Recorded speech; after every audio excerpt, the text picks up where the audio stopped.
making sure that our economy is not overheated in the south and too cool in the north. We want to rebalance our entire economy, and the infrastructure programme is such an important part of that. Third and final thing I want to say is that we believe this infrastructure should go ahead with massive amounts of overseas investment and massive amounts of partnership between Britain and Australia. In terms of the overseas investment, I hope you will agree that we are one of the most open and welcoming countries for overseas investment. We're not embarrassed that there's Australian money coming in to build our athletes' village, as you did in the Olympics, or that Chinese money is building airports and our nuclear energy plants, or that money from the Gulf is transforming and building one of the biggest ports we've ever seen in our country. We're thoroughly proud of that.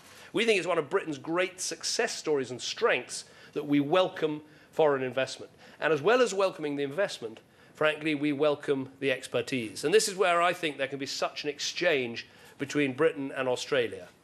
We're pretty competitive on the cricket, rugby, and other sports fields. But actually, when it comes to these things, we're incredibly collaborative. We've taken a great Australian, David Higgins, who is running HS2, and he's doing a fantastic job. We're proud of the Australian companies that have invested in our ports and our airports and things like the Olympics. And I'm very proud that we've got some great British businesses here and other British organisations, including Network Rail, who are going to be helping with your rail programmes. We've got a great British business, GSK, that have announced £31 million investment in a plant in Victoria today. And so I think this exchange of expertise, as well as the exchange of investment, is absolutely key to the future. So the overall message from me is look again at the British economy. It is coming back and coming back strongly. At the heart of that is really great infrastructure. I think you'll find one of the most stable regimes to invest in, and you'll also find a country that is very welcoming to business. We've set the lowest rate of corporation tax at just 20% for any G7 or G20 country, and we intend to keep it that way. We recognise that building our country requires investment from overseas, and we welcome it. So please look at Britain, look at investing in Britain, bring your infrastructure expertise, and you won't be disappointed. Thank you very much indeed.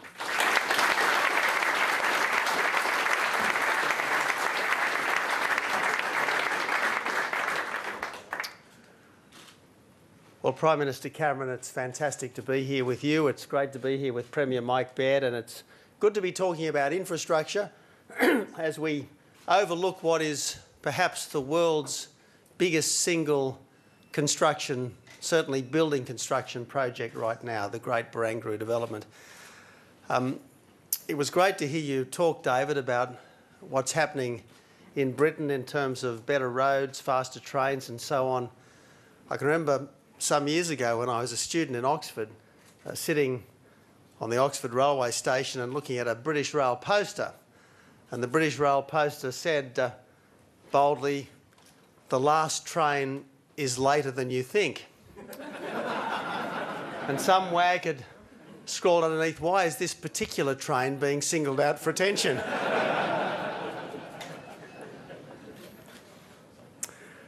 I can remember being given some British Rail matches back in the days when you were still allowed to smoke on trains, and they didn't work. And I thought, God, the only thing in Britain that doesn't strike is the matches. But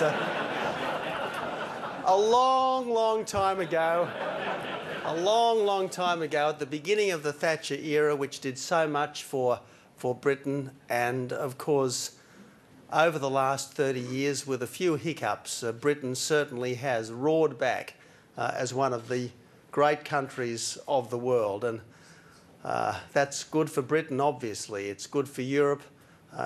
It's good for the wider world. And in particular, it's good for Australia because of the extraordinary partnership that our two countries have had ever since the First Fleet sailed into this magnificent harbour just over 200 years ago.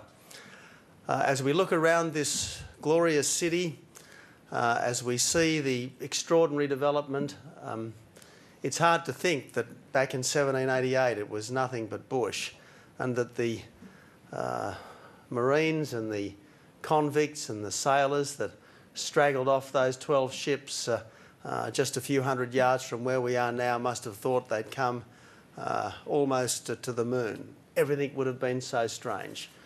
Everything would have seemed so extraordinarily basic and raw. And now a city which is one of the most spectacular cities on our globe, and in a country which is as free, as fair and as prosperous as any. A country which is in so many ways the envy of the earth. So it's great to be here with you, David, and I hope as you pay your first visit to Sydney and you think of what your countrymen did 200 odd years back, you do feel a measure of pride and satisfaction at what has been achieved here in that time. And look, it's terrific to be talking about infrastructure. Mike, I'm the Infrastructure Prime Minister, you're the Infrastructure Premier. Together we are building a better Sydney, a better New South Wales and a better Australia. And didn't we need to get cracking?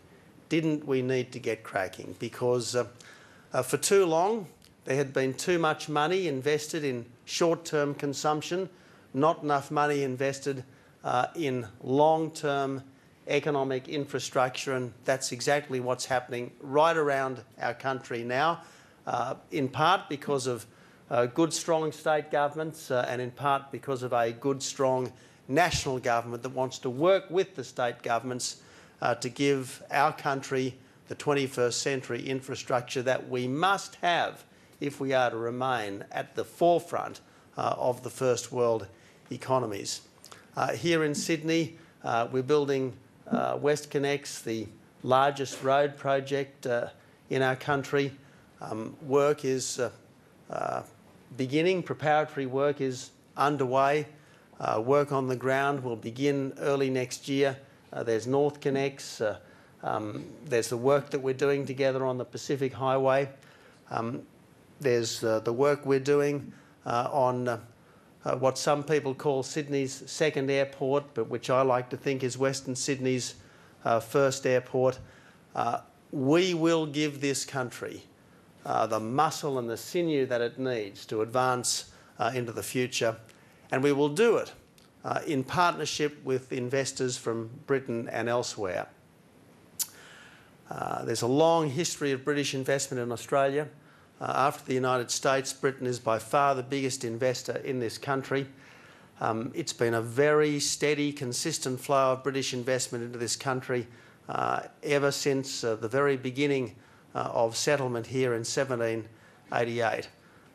David and I were lucky enough to stroll down Macquarie Street towards the Opera House, and of course you swing down the end of Macquarie Street, you're looking out onto the Opera House, and of course you turn to your left and there is the Sydney Harbour Bridge, one of the great wonders of the world when it was built, and it was built as a collaborative effort between the state of New South Wales and that great British engineering firm Dorman Long. I'm not sure that building the bridge was great for Dorman Long, but certainly it was great for Sydney and great for the world. In those days, it was more of a one-way street. The expertise and the capital coming from the United Kingdom to Australia. Today, it's very much a two-way street. It was Multiplex that built Wembley Stadium. Westfield is currently building some of the really extraordinary shopping complexes in the United Kingdom and elsewhere. It is a two-way street because while Britain remains economically larger than Australia, the disparity is by no means as great as it was, and that's one of the gaps that we hope to close in the years and decades ahead. But it is a two-way street. It's a relationship between, if not quite equals, certainly peers. And it is as warm, as intimate and as important as any relationship on this earth. So David, lovely to be with you today, and lovely to be with so many people who want to make two great countries even greater in the years and decades ahead.